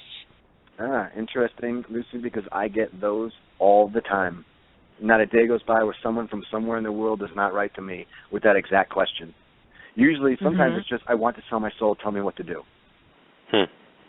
But they all want the same thing. Everyone wants it. Everyone wants to know how to do it. Everyone wants to know how to do it. I tell them all right, I shouldn't say I tell them all the same thing. I tell them all basically the same thing, but I try and tailor it to, you know, the ones that are in-depth, the ones that just say, I want to sell my soul. I don't even answer those anymore. I can't.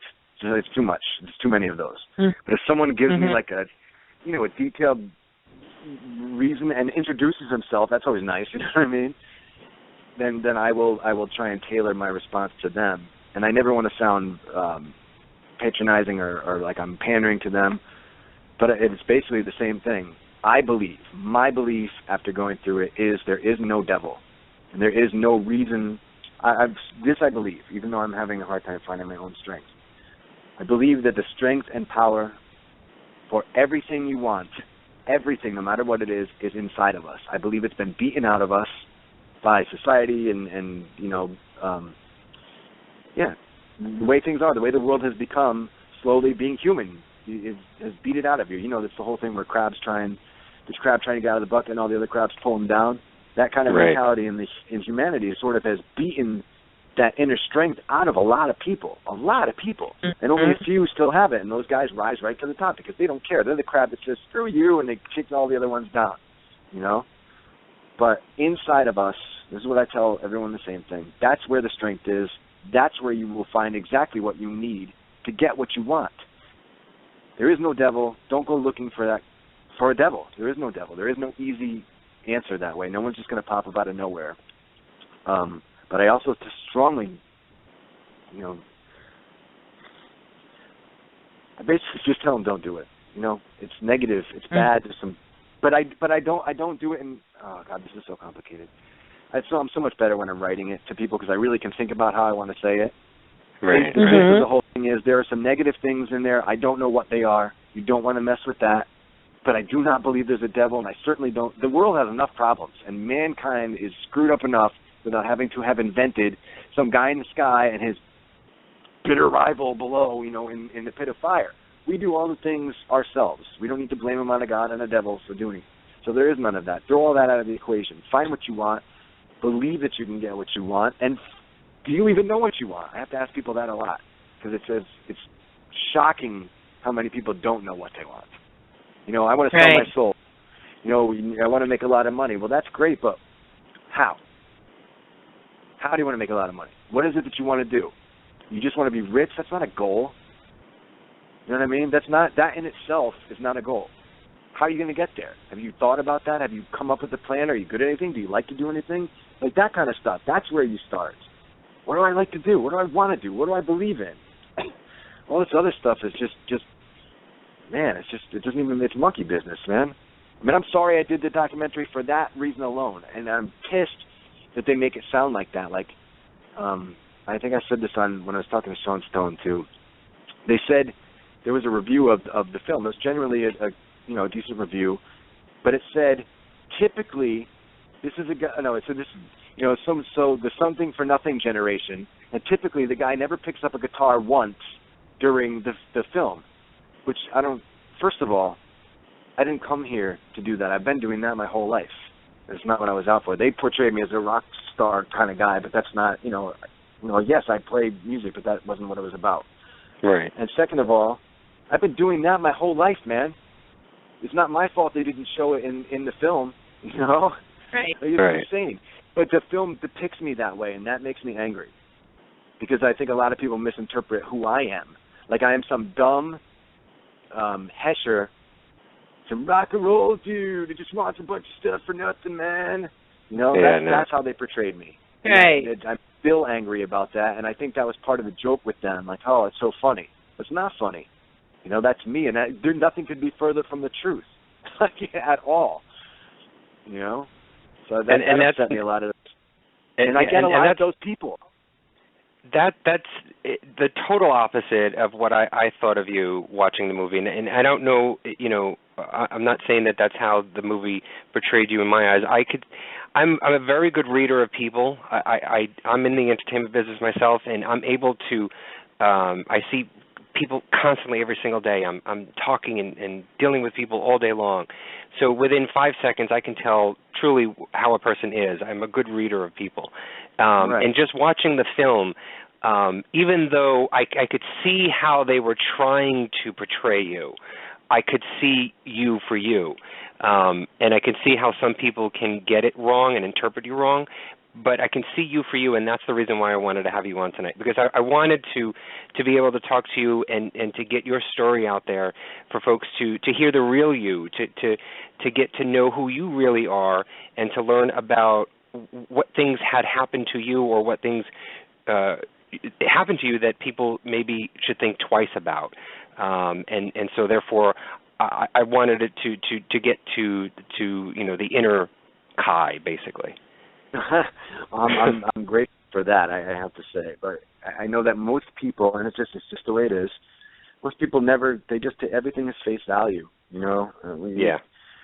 Especially nowadays, their attention span is very short. People watch stuff, and it's just like they make snap judgments, and then that's it. And I know that it's like that, and I'm kicking myself for having done it. But I will also say that, like, I always go back to this kid from Ghana. Ghana, is it okay? That's how far away I get emails and messages from. And this kid wanted to sell his soul, not for riches, not for anything else, because he wanted to be with his father again. His father wasn't dead, but his father was like somewhere else, and he couldn't get to. It was crazy. It was like this long story. Just a teenage kid, That broke my heart. That really, really, really. Like I've got in depth with him, like going back and forth and stuff, because it was just amazing. But it takes you out of your own element from like, wow, I understand that reason. You know what I mean? I absolutely understand that reason. Although I wouldn't immediately jump to, selling my soul for it, but I completely understand. Right. So, there's people with no reasons, people who want stuff and don't know what it is they really want. There's people that do want stuff but don't want to do the work to get it. And then there's people like that who are just victims of really horrible circumstances who just want to get out.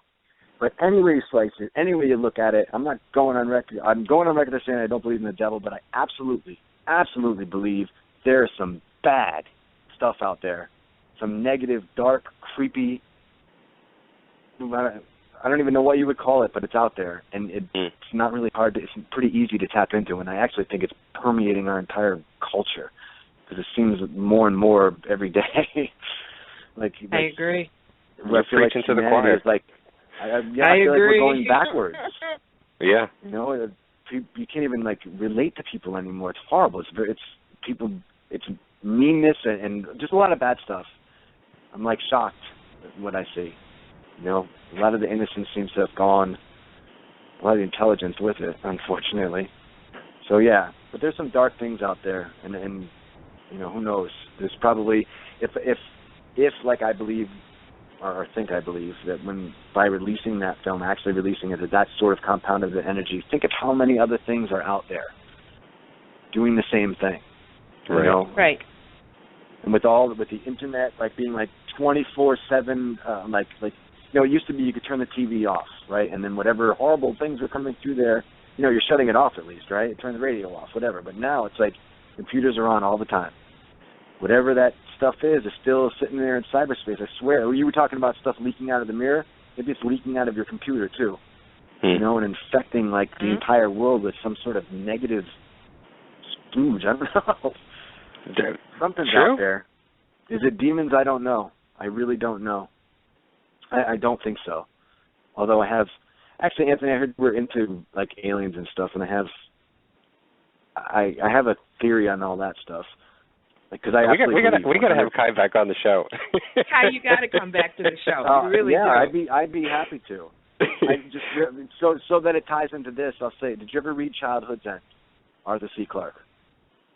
No, I did not. I haven't read that yet. I've never read it. Okay. After, you guys got to find a copy of it and read it. It's fantastic anyway on its own. Yeah, I heard. It's very interesting. This is how we tie all this in, because I've noticed. I'm sure you guys have heard the whole. Everyone says now that aliens are actually demons. That's the new. Yes. New thing. Yes. Yeah.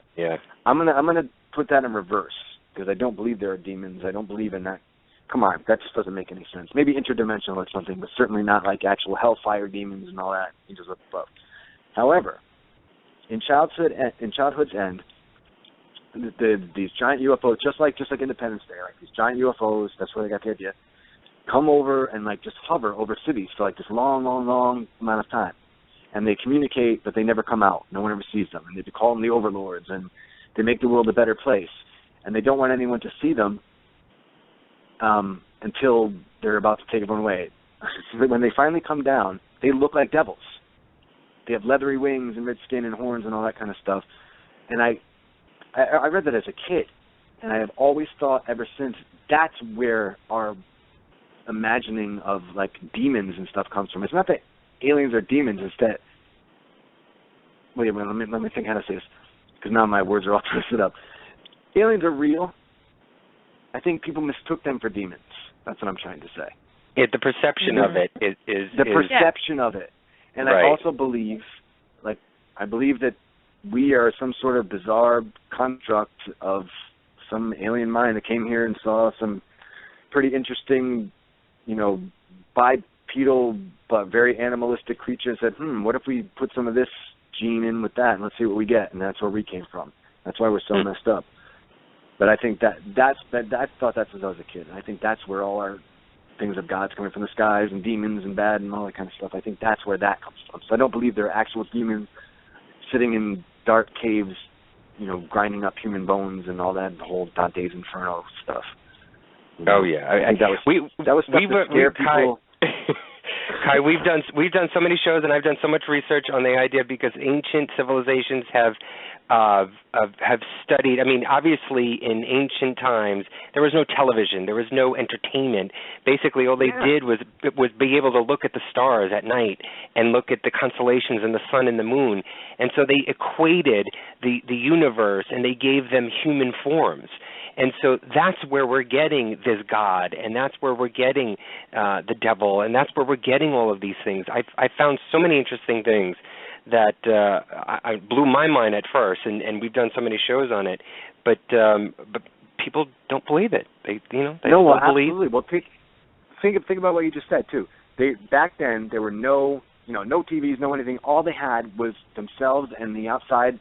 So think about living in a world, because have you gone camping? You ever gone camping? I don't mean camping in a camper I mean going out into the middle of nowhere with a freaking tent.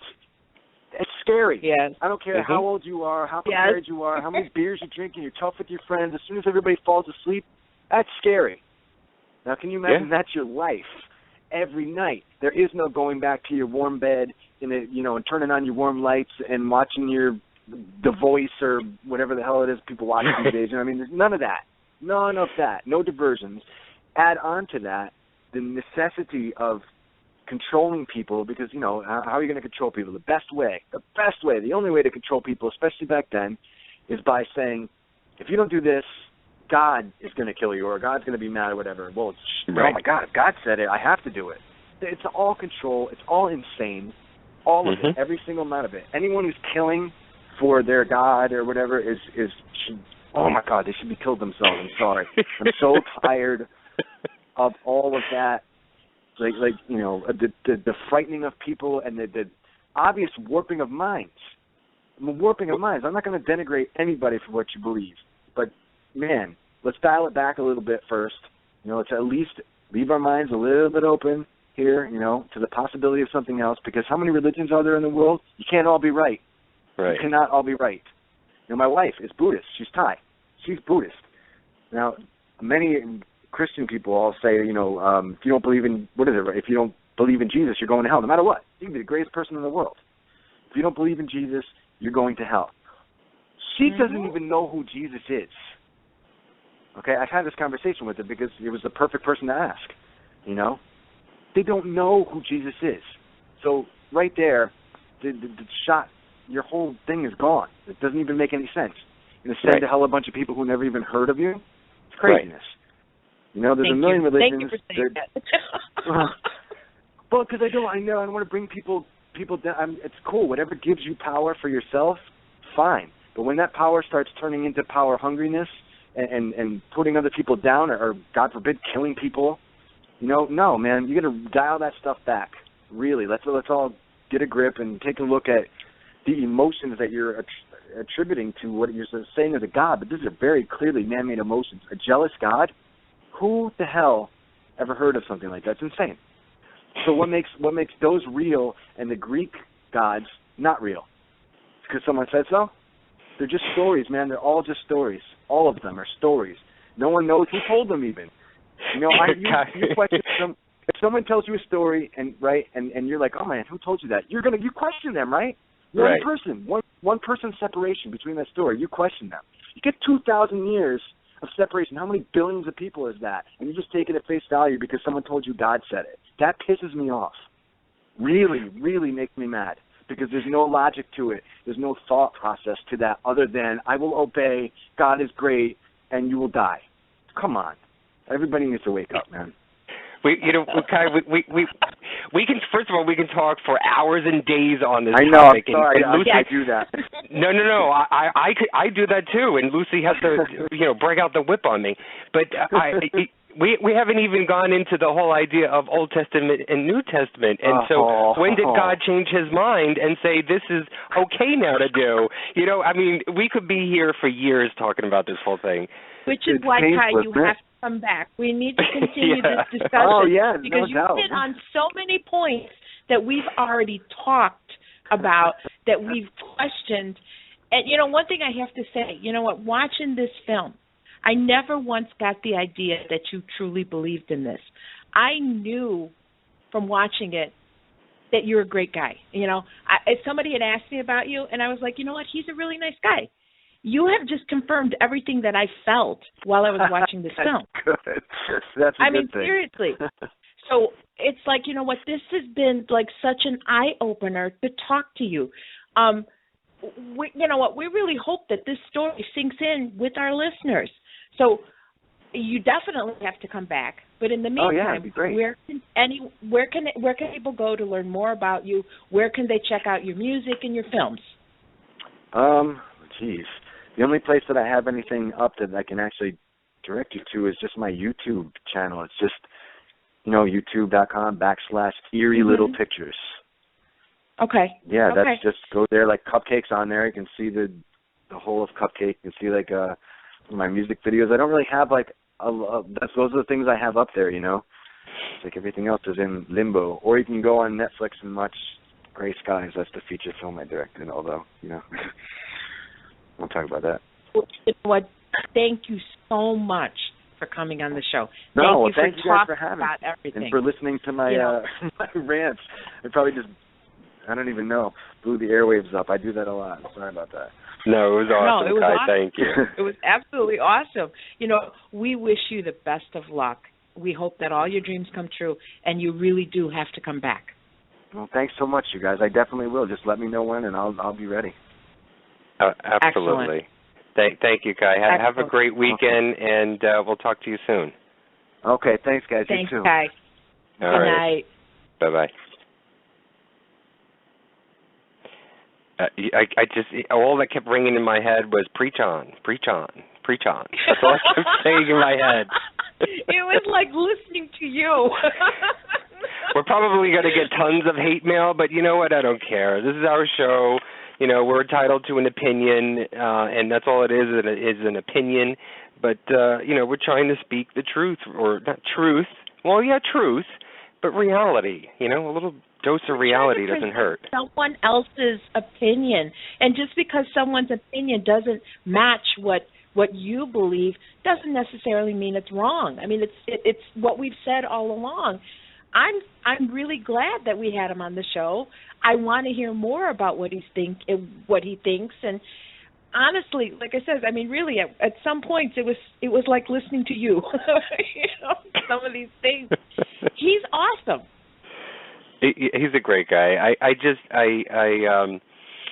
I had heard, in the film also too. In the film, at the end, as I was saying before, that the last 10 minutes is pretty much snippets of the actual ritual, the selling of his soul.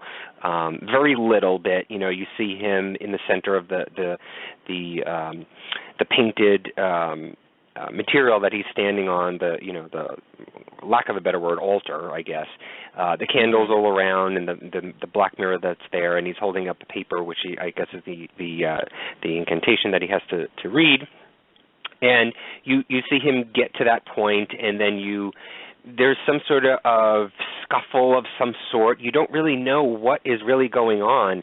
You see candles going out, and then you hear the glass shattering or glass shattering, which you then equate to the mirror breaking, and then you see something burning up. I'm not even sure what that was burning up. I thought that was the pact, actually, that was burning up. That's why I was asking him the question, if he actually had to burn the pact at the end of it.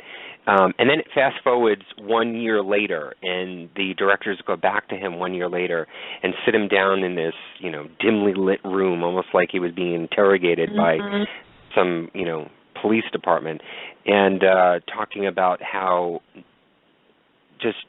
bad, the past period has been for him, and all the negativity and losing his getting a divorce and just a lot of bad luck that had gone on, and you really feel bad for him, and you're left with not knowing whether or not the pact had happened really, and this is a result, or if something may have gone wrong during the ritual, and therefore that's why he's sort of having this bad luck, this run of bad luck.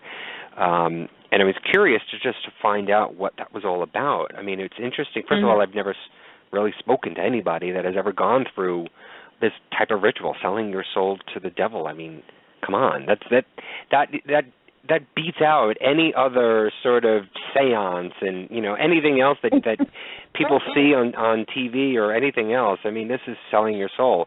But one of the things that struck me during the interview tonight was when he was talking about how it was everything was going great after the ritual and before the movie was put onto DVD and made public. And then once it was made public, that's when all hell broke loose. And as he was talking, he was trying to explain it in a way and saying that basically, I guess everybody's eyes and ears are on it and know about it, and possibly that could have compounded and created this negative energy even higher and even greater, which then became tenfold back onto him. And I was thinking about it, and I kept thinking about it, and maybe this whole ritual thing, if it is true, if this, in fact, this whole selling your soul to the devil does happen, maybe it is meant to be a private, personal ritual and not meant to be public and not meant to be what the devil, if there is a devil, what the devil would equate to being as sort of defaming his name and making a mockery of it, which is probably what these directors and producers did to this film, creating this, mockery of this ritual. And, the victim in all of this is Kai. He's the one that was the basic victim in all of this. He was the front and center of all of it. So who else would the devil go back at? Him, because he was the center of the attention in all of it. Could that have been it? Could that have been the reason why? Maybe this was not meant to be for everyone's eyes. This should have been something that may have been personal, and maybe that may have led to some of that negativity, if that whole thing is true. Well, I had serious doubts about the whole ritual itself because my limited knowledge of magic and rituals, it is kind of a personal thing. This is a deal between you and this entity, whatever it is called, the devil. And Jenny Darling, when she was explaining what was going through, it's so drawn out, and there's so many steps to it because it's supposed to allow the person the chance to back out of it at any time. So obviously, by putting it on film, you're defeating the whole purpose of a personal ritual. You're making it kind of like a mockery. You're kind of making it a spectacle. And I kind of think that in itself would probably just turn the whole thing into a circus. And that's basically what it really ended up being. Kai, I think, like you said, is a kind of like a victim. Sure, he went into it, he knew what he was doing. But then again, like he said, he didn't really believe that this was going to happen, that anything was really going to happen. I'm kind of with him right there. I really didn't think anything was going to happen. The other side of this, too, is the idea that, we create our own demons. There is no such thing as the devil or any sort of demonic entity of that nature. People do believe that, and that we create our own demons. We create our own energies, but we create our own negative energy. And so what the other side that I'm thinking of to this whole film and this whole topic tonight is the idea that maybe during this process, the skepticism, the doubt, the fasting, the not sleeping, all of that, the paranormal portions of it, the being scared and being frightened here and there, the drawing of the blood, writing of the blood, and the whole idea of making a deal and a pact with the devil, intermixed with little mockeries here and there, maybe created, as I think Kai was saying too, sort of invited that negativity into his life and created it. And so when I was talking to him before about trying to reverse it, I was thinking also, the metaphysical side of it, if there's some sort of spell or some sort of ritual that can help reverse it. But I was also thinking if there's other sort of the quote-unquote Tony Robbins way of, not getting out of that negative mindset and creating a more positive life for yourself, welcoming more of positive energy. And how do you do that? There are ways, there are steps on how to do that, and there are many sort of, doctors and psychologists out there that have plenty of books on those how-tos and the DIYs and how to create more positive lifestyles. So, that could be one way of doing it, and it could be the first baby step that maybe he takes in order to create it. But I do get his inner struggle of feeling failure, of feeling defeat. And as a man, you don't want to feel that way. You don't want to, especially you've got your arms and your dukes up fighting the devil. You don't fucking want to be a failure. You don't want to be, Right.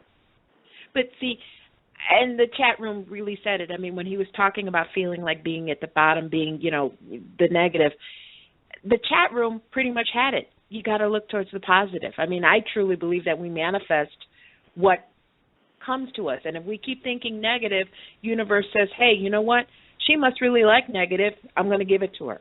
So I don't think it's a struggle between the devil and that. I think it's a struggle between yourself and what's happening.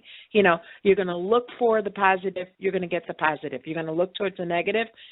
Universe is going to give you the negative because that's what you're dwelling on. This whole thing was just really eye-opening.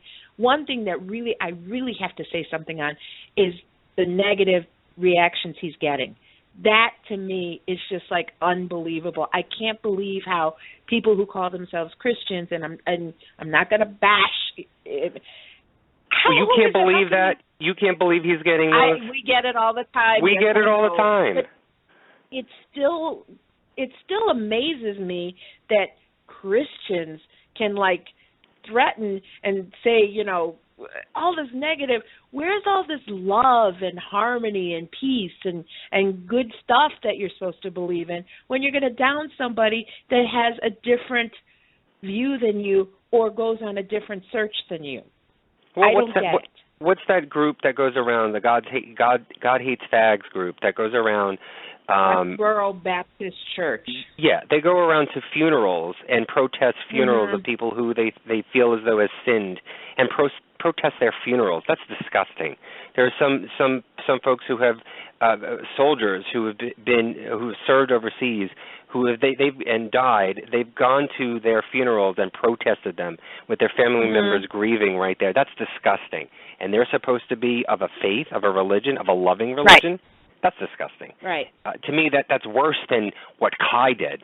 To me, that's completely worse than what Kai did. Kai at least did it to himself. He's not hurting anyone else.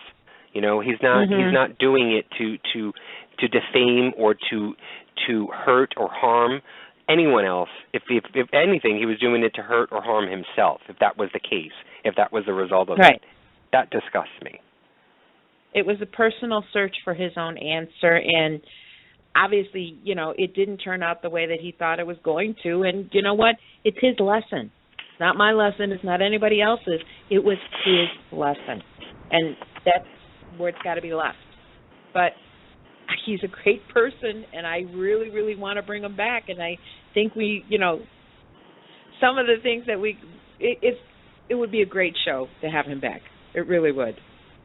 He's great. He's so open. He's actually the most open guest that we've had. I know. He's great. I want to. First of all, I do want to thank Kai. I think it was a great interview. Thank you, Kai Blackwood, for coming on the show. We really do appreciate the lengthy time that you had with us tonight. And go check him out. All you got to do is actually Google his name, and you can find all of his movies. I saw Cupcake, actually, which is pretty good, and Gray Skies, which I saw some clips of some trailers, which looked really good. I did not see that film, but the trailers I saw were really, really, really cool. He's got a page, too. He's a talented young man, and we wish him the best. So, and hopefully we'll have him on in the future. So it'll be great. So why don't we get to the Fan of the Week, and then we're going to promote our Halloween special show, which is going to be awesome.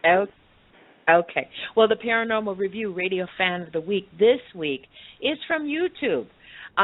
He is Nosferatus Butt of Astoria, Oregon. I know I couldn't say it without laughing. He subscribed to us on YouTube, and he's made a couple comments. He commented that our show, he said it's about time that there was an honest, true-to-form paranormal discussion. He also commented that we have great chemistry. He likes Prince, Tears for Fears, Depeche Mode, Bizarre Foods, Orange is the New Black, and, of course, he subscribes to Paranormal Review Radio on YouTube. Thank you so much, sir, for being a fan. Thank you for listening to us. Nosferatus Butt. I can't say that again. I love that. Did you ever watch the old 1920s Nosferatus movies? The movies? Yes. I love them. So this is Nosferatus' Butt. from Astoria, Oregon. So congratulations, Nosferatu's Butt. We really do appreciate you subscribing to us on YouTube. And don't forget, if you want to be a Paranormal Review Radio Fan of the Week, just like us on Facebook or subscribe to us on YouTube at Paranormal Review Radio. Okay, well, you know what? What a night, what a story. No matter how dark and bleak things are, no matter how it seems that others might have things that you don't, be careful what you ask for, because you just might get it. Remember, you don't have to resort to the dark to find the things you want. By embracing the light that is within you, in your world, you can make things happen. We want to thank Kai for sharing his story with us, and what an experience it was. And I know I'm not going to say that again, Krista. Yeah, say his name. Krista wants you to say his name again. Nosferatu's Butt. Oh, God. Okay. Everybody just likes you giggling. I know. Now that we've explored wheeling and dealing with the devil, let's get ready for the main event, Halloween. Next Friday night is the night that we've been waiting for. It's the night that the spirits and the ghouls and the goblins are near, and we are ready to make contact. Yes, it's going to be our live Halloween seance. We're going to be conducting ancient Greek and a Celtic seance, EVP sessions, and more. We're going to be live on Blog Talk as well as on YouTube. I'm going to be running the board here in Chicago, and Anthony is going to be in New York making contact. You are actually going to be able to see things as they happen that night. Are you brave enough to join us? Make sure you guys call in. Add your voices to the mix. We do want to caution you, though, okay? If you have any qualms about what is going to happen that night, then don't listen. But we feel that it's going to be a very freaky night, so we're asking you to join us 1 hour later than usual. We're going to be on at 11 p.m. Eastern, 10 p.m. Central, if you're brave enough.